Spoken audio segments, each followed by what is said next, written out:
Welcome to Pop of Genius on Urban Politics. If you would like to join our community, please subscribe to the channel, like and share. If you want to support the channel or buy me a cup of coffee for my research time, Cash App $ Pop of Genius Films, and thank you for all of your support. Just as long as Black Americans did not have any rights here in the United States, and we had oppression and degradation and a lack of access to just human rights, everything was all right. Everything in America was fine for both sides until the nation had to divide in two and to determine one thing: the freedom of Black people. When Black Americans stopped working for free, we became public enemy number one, and we have been that target ever since. When individuals like to gaslight Black Americans, when we mention reparations, when we mention that things have not been balanced after the ending of slavery, they want to gaslight us. They want to make us feel like we're not worthy. We are in some way being entitled. But after slavery ended, added on was another 100 years of not having access to basic civil rights. Some of the most heinous, cruelest, just unethical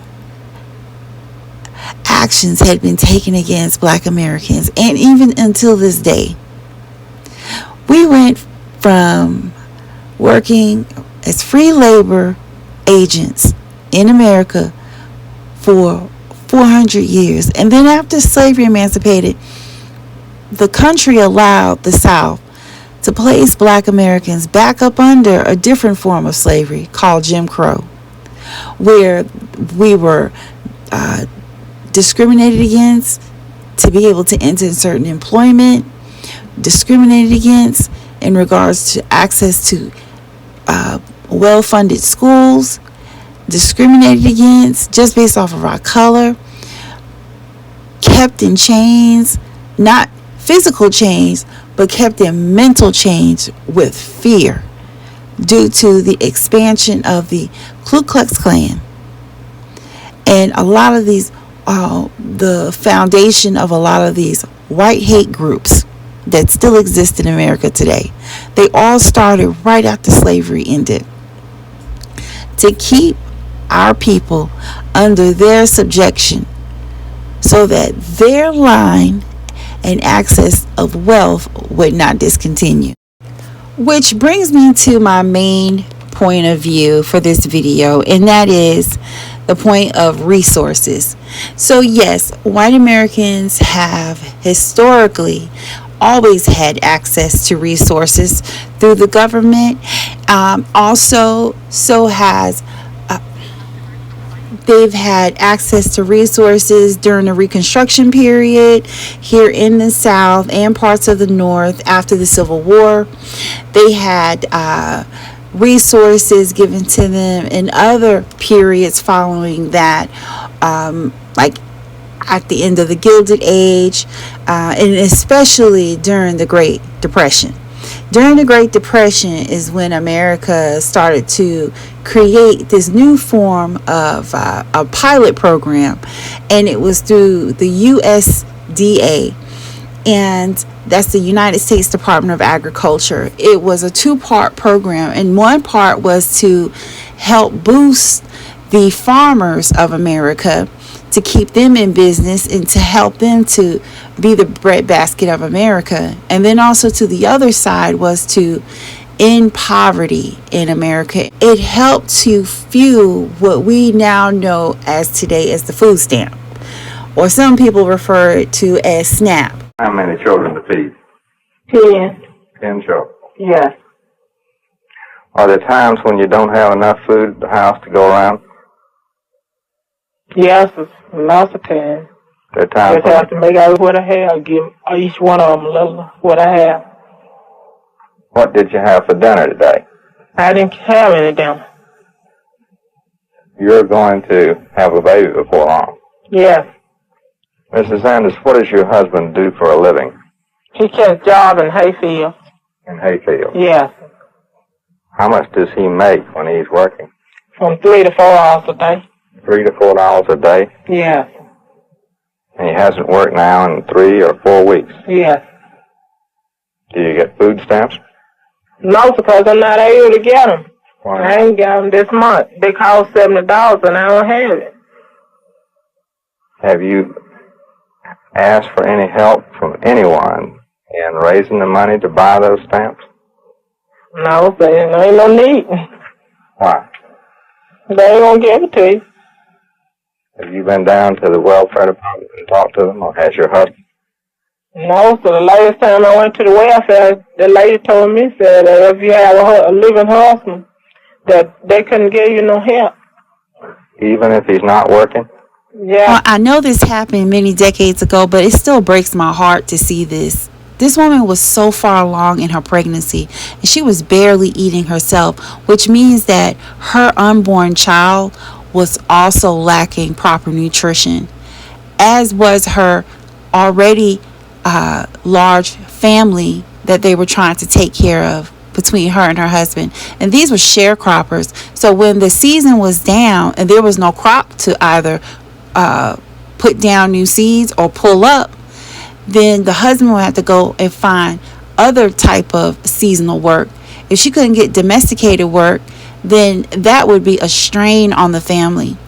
And to humiliate them and make them choose between having a husband in the home and not having one in the home, just so that you can get some measly food stamps that they were charging her for, that, in my opinion, is just cruelty. And then on top of that, they were not making white women do that. You never hear of stories where white women during those times with the man in the house laws, that the law that ended up being broken and thrown out and deemed as a discriminatory practice later on with King versus, I think it's the case is King versus Harris later on, and I think it's 1967 or 68 that the Supreme Court ruled that social workers can't come into the home, or Department of Family and Children Services cannot discriminate against a woman who wants to keep her husband or male partner in the household just so that she can take advantage of public assistance. And it says it right here. In 1962, the Eisenhower administration never used the authority. However, in fulfillment of a campaign promise made in West Virginia, President John F. Kennedy's first executive order was called for expansion of food distribution. And on February 2nd, 1961, he announced the food stamp pilot programs would be initiated. And it says, while white-based grocers grew profits as a result of food stamps, plantation owners utilized food stamps as a leverage against former black sharecroppers. This leisure looked like taking food stamp costs out of their pay. Now that's cruel. That is evil and wicked. Beyond cruel, it's evil and wicked.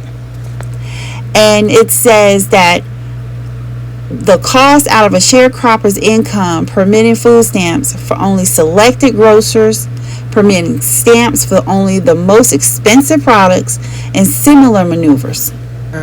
Two things: the end of slavery and also the passing of the 1964 Civil Rights Law. When that 1964 Civil Rights Law passed, it was game on, not only against just black Americans individually, like it had always been, but now they had a crusade against the black American family. They figured that the only thing that survived, they could tear things out of our hands. They can burn our towns down. They can flip-flop on what type of schools they can put you in, right? but they can't tear apart the black family. That's one thing that sticks together. The black community was able to stick together, and that's why initiatives were pushed and things were changed. There was a coalition of black men and women that came together. They understand that black Americans that stand together, organize together, that we have a very powerful hand, and that's where our strength is at. So to divide the black family, divide the black neighborhoods and the community, and I always interject with this, just because we do well together as black Americans don't mean that we have to be married to each other. I'm not against interracial marriages or anything like that, but I do believe that we do organize well together when we put our heads together. And they understand that the way to get to the black man is to divide the family, because the ultimate goal is just to get the black man back into the fields. That's it. And then his family afterwards. They've always wanted to get the black man back onto the fields. 1942, I was sitting on my step. This here white man came to my house and said, "Hey little boy, is your mother and father home?" I said, "No, my mother's home." He said, "Can you speak to your mother?" Back in the days, a man didn't go into your house unless the man was there. So my mother came out on the step. He said, "I want to talk to you and your husband about something." And daddy came home, the man came to my house, and we came and sat on the steps. And so the man told my mother, "If your husband don't come to the house and I stop coming to the house, she can get $15 a month." Some kind of welfare thing. A lot of the people took it up. Pretty soon the woman's out there cheating, the man is out there cheating.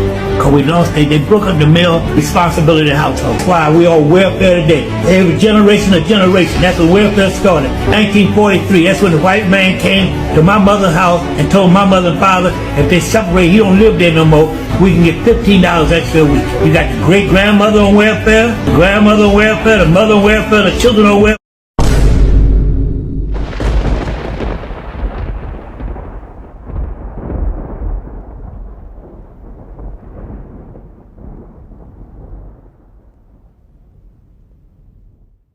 This is payday.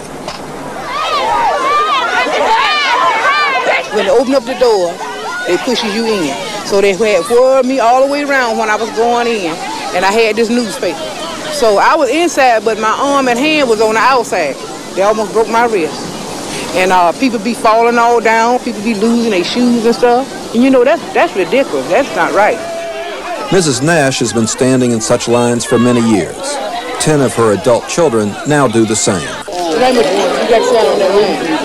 know, mother. I used to always tell them all the time, you know, when they were small, that I wanted them to go to school and get their education so they wouldn't have to wind up, you know, being on aid like I am. Every last one of them is on aid. I don't catch it. With all of that being said, this was initially set up for white Americans, not for black Americans. It was initially set up for white Americans. And it's so crazy because now, after many, many years after the Depression, and when President Ronald Reagan came on the scene, he used food stamps to use as a weapon against who is the target in America? Black Americans. He used food stamps as a propaganda target against the credibility and our worthiness as American citizens. They kept on creating new hurdles. They told black people, go and get your education, and then you'll have opportunities open. Well, that's what black women have done well and successfully. And now we're leading in numbers against certain groups, and especially within our own black demographics. And now 300,000 black women in America are out of work in 2025. Black women have been in leadership within their households, according to statistics, since 1970. And even with all of these accomplishments of us pulling ourselves up out of this oppression that was placed upon us like a yoke, We now are entering into a new era called AI. And the racists of Jim Crow and of the Reconstruction era and slavery have reignited their base. And they're now using their hoods behind the computer screens and their phones. And they're now creating these awful racial trope videos. Again, propaganda to ruin the credibility of not only black people, but now black American women. Why? Because black American women, because of Ronald Reagan, was the acceptable face of welfare and food stamps. Y'all hear me? Because of this government shutdown, they telling me I can't use my EBT in November. I got 7 kids with 7 men. 7! And that's the taxpayer's responsibility, okay? Now that you see that disgusting video and those photo examples of what I was referring to, I'm going to ask you this question now so we can deep dive into the totality of this video. And I want to ask you a question. Do you know that the mother of the food stamp queen was a white woman? Maybe some of you did, maybe some of you didn't. But yeah, her mother was a white woman. And she was a black biracial woman who was passing. She was white presenting when she wanted to be, and she was black presenting when she wanted to be. Her son described her as a chameleon. She had a separate room for whatever type of costume she needed to wear to pull off her schemes and her frauds. She had even stolen a baby and sold it to someone that relocated back to her old hometown. So this is Linda Taylor, and these are one of her disguises. She has a wig on while she was on her way into a courtroom trial back in the 70s the early 80s when President Ronald Reagan asked her to be the food stamp queen. Not only did she have an operation for food stamps, but she also did insurance fraud, Veterans Affairs payments fraud, and also possibly murder and stealing of a newborn baby in a hospital that she sold. So in the 1980s, this is when the face of welfare was connected to the black woman. This was an initiative of the Republican Party. They were no longer the old Republican Party. They were now the Republican Party of Nixon, Ford, Reagan, and the Bushes. Okay? And they had always wanted to do away with food stamps. Then later on came President Bill Clinton, who did a food stamp reform. Taylor, the Illinois Legislative Advisory Committee on Public Assistance investigated, came up with 82 charges of welfare fraud, perjury, and bigamy. Among other things, they discovered 100 aliases and 50 false addresses. Now, mind you, this is around the time when Ronald Reagan was working along with the COINTELPRO, and also this is right after the Black Panther had gotten dismantled with COINTELPRO in the late 70s, and also now the early 80s of the crack epidemic. And not only that, but he was working along with the CIA to bring crack and military style weapons into urban areas. There was a lot of high crime and poverty because of that high crime. Nobody wanted to reinvest in different neighborhoods that were predominantly black. They already sabotaged those neighborhoods from earlier redlining, where there was white flight. Along with that white flight, they took all of those resources with them. Black people that stayed there in that community, a lot of them were single moms. This is when, because of them dismantling now, they finally accomplished their goal. They broke up the black family with these no man in the house rules. Bringing drugs into the community, not reinvesting into the community. Instead, just dumping your filth, your waste, your drugs, and your guns to profit the higher leadership in office. This was money that people were making these backhand deals that they were making in the government off of the bodies of black people. Now, let's go a little bit deeper into who this Linda Taylor is and why is she connected to black American women. Little Linda Taylor was born to a white woman and a very light-skinned black father earlier on in the 40s in Tennessee, in a little small country town in Tennessee. On her birth certificate, it is listed that she was born white.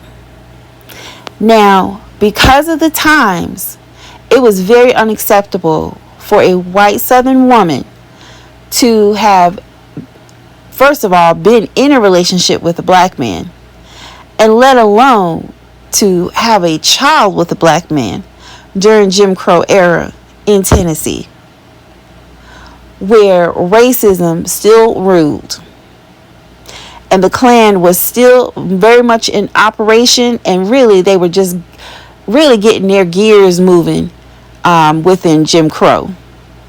And so she had inherited a lot of racism herself. Why? Because she would ostracize her child, Linda Taylor, whenever they would have guests over, extended families that would come over for special events. She would make Linda Taylor go hide, or maybe she would tell Linda Taylor to even go sit in the old truck or old car so she'll be out of sight. Linda Taylor passed for most of her life. She grew up and she started to work as allegedly she started to work as a prostitute in California. So while she passed, she was able to meet a lot of white men that frequented either the house she worked for, or I don't know, maybe the district. Because she had a lot of white hereditary, a lot of white traits, she was able to pass along for many years. In fact, she ended up meeting her husband, who was a former German World War II veteran.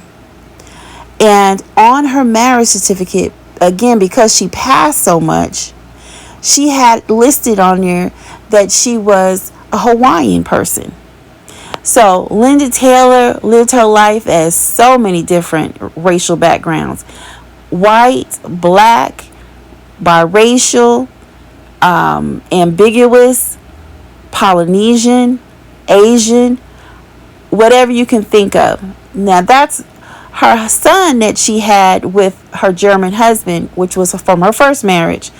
He looks completely white. Now, I was not able to dig on what he has on his birth certificate, but he is a white presenting person. And this is a real actual picture of Linda Taylor. So you can see here, she does have Afrocentric features here. But then in other pictures, she would put a little small Afro wig on during some of her court appearances. Then you'll see other photos of her where she would have her hair straight or straight wigs. Now this is her son, and this is the son of the so-called American welfare queen. This is the son who is a white presenting man to a biracial, ambiguous passing black woman who had on her birth certificate listed that she was white, and on her marriage certificate she listed that she was Hawaiian. Now, John Harper had a lot to say about his mom's past, because for the most part of her life she lived the life of a criminal. And as you can see, Ronald Reagan took advantage of this. He knew that Linda Taylor had some black ancestry in her genes. And so, along with the propaganda and the push for the Republican Party to get rid of social services, period. They don't want anybody on social services, but especially food stamps, Section 8, things that help the underprivileged, things that help the lower class, and especially things that will help black Americans, a group of people who have been more than so disenfranchised and discriminated against and oppressed. But this was like the nail in the coffin to dismantle the black family and they did it through welfare. But now they wanted to cut welfare off. Let's listen to what John Harper has to say about his mom, Linda Taylor. My mother. Your mother stole the baby? Yes. His name is Johnny Harbaugh, and what he told us about his mother may seem far-fetched, but it most definitely is not. It's a pretty serious charge that your mother kidnapped a baby. Right. But she was arrested a few times for suspicion of kidnapping babies. His mother's name was Linda Taylor, a notorious figure in Chicago in the 1970s and 80s, dubbed America's welfare queen and vilified by President Ronald Reagan. Her name is Linda Taylor. The Illinois Legislative Advisory Committee on Public Assistance investigated, came up with 82 charges of welfare fraud, perjury, and bigamy. Among other things, they discovered 100 aliases and 50 false addresses. We began. Now, if you do a side-by-side of the welfare queen's son and Ronald Reagan, they could go for father and son, or maybe even brothers. I don't know. But his mom became the representation for Black American women that they felt was welfare. She was a welfare queen, and they wanted to make sure that they drove it home that it was the Black woman, his mom, that was lazy and on welfare and stealing from the government. See, again, after 1964, the goal was to dismantle the Black family by any means necessary. So him, along with his political party, they orchestrated against Black American women who were already powerless. See, what happens is this. White America, our government has always known how to scapegoat onto the Black people. And let's talk about what scapegoat really is and why they don't accept the fact that they are the majority and they have the higher numbers of being welfare recipients of all kind, and especially food stamps. But see, Black Americans have always been the scapegoat for America. And this is what it means. Historically, this is what it means. Historically, Black Americans have been systematically scapegoated for societal problems in the United States, a practice rooted in the institution of slavery and perpetuated through discriminatory policies. And it's the ongoing blaming onto Black Americans that come from a lineage of slavery. Historical examples of Black Americans as racial scapegoats during slavery, again, to justify the economic exploitation of enslaved people. White owners propagated narratives of Black racial inferiority. Just like the whole Black fatigue. Well, a lot of those problems that new coin term of Black fatigue, that you have racist white people that say, oh, well, Black people act too much in public. I don't want to go in their areas. They're too violent. They're too this, too that. When statistics show you that your chances of getting killed by a Black person here in America are almost slim to none. Unfortunately, the most crime that happens is between Black on Black crime and in Black neighborhoods and communities. Why? Because of systemic racism, poverty, a lack of opportunities. So unfortunately, these are the repercussions of that. There's like a zero-sum fallacy. It promotes a zero-sum mentality, suggesting that any gain by Black Americans comes as a direct, unfair loss to white Americans. If they get special treatment, it means I'm being discriminated against. So if you're on welfare and you're getting food stamps, I'm going to make you look bad. I want you off of them. Now, pointing at you, but not taking the beam out of their own eye. So this stereotype and policy of the welfare queen is deeply linked to a narrative that's a racist and gender trope that emerged in the 1970s and 80s to portray Black women as quote-unquote lazy, deceitful abusers of government aid. And this image was used to justify cuts on welfare and other social programs as well.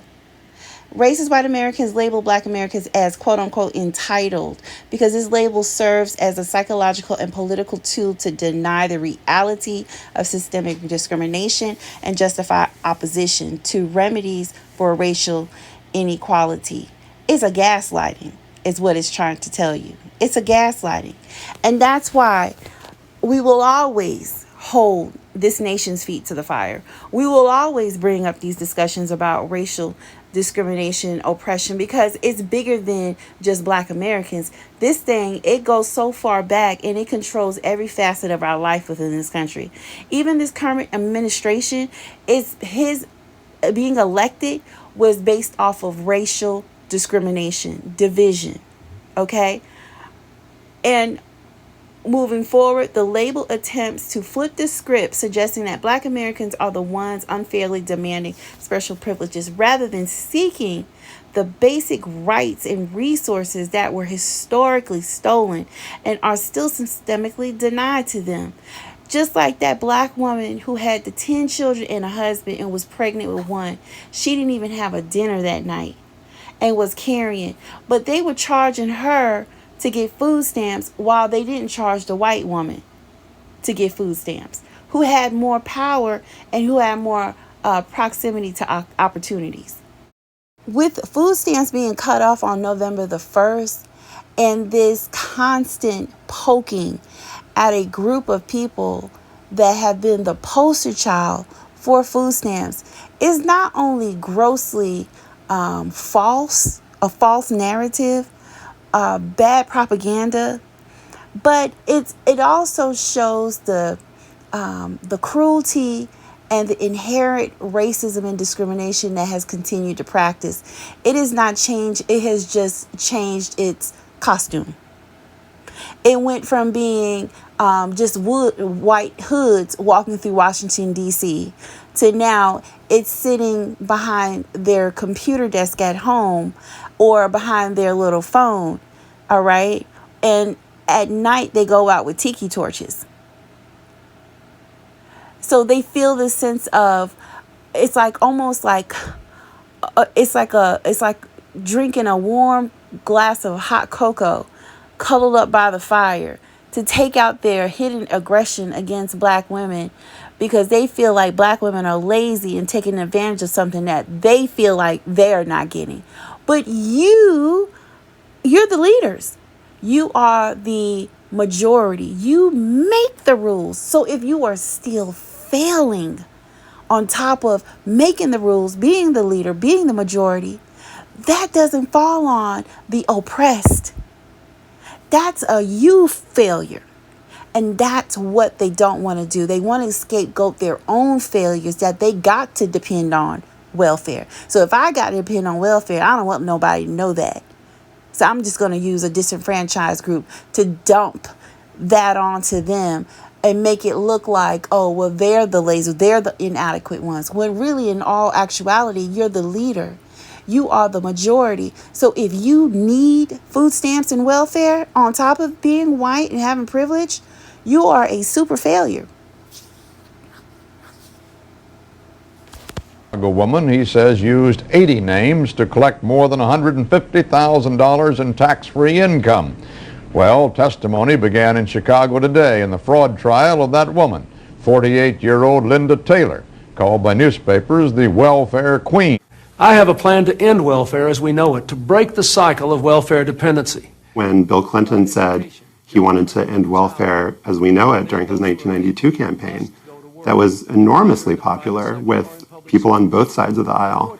I think is partly responsible for his victory in 1992. And then when welfare reform passed in 1996, welfare went from being an entitlement to being temporary. And what these racist AI videos won't tell you is that look at this image right here of these Black women that were around Bill Clinton as he signed that welfare reform, food stamps that was included in there, is that Black women also understand the importance of self-preservation, self-determination, and doing for oneself. Why?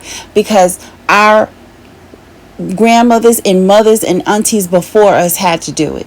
And so we've seen their example. Are black women perfect? No, but we've lived in an imperfect government for over 500 years. And so while you waste your time behind your little computers making up these racist videos, chanting that you don't have rights and, oh, other people are so entitled, your enemies are on the back of your tail, ready to devour you in any moment. And that's where you need to address all of your energy to. Address your energy to those that are getting ready to consume you. And as far as Linda Taylor is concerned, she sure was a chameleon. And unfortunately, her bad decisions and wrong timing of Ronald Reagan using her trials, her convictions to paint a face or paint a picture for the United States of America as a leader, and to put this bad propaganda on black American women was just another factor on how many more ways that he failed as a president during that time. Because black women are this industrious, smart.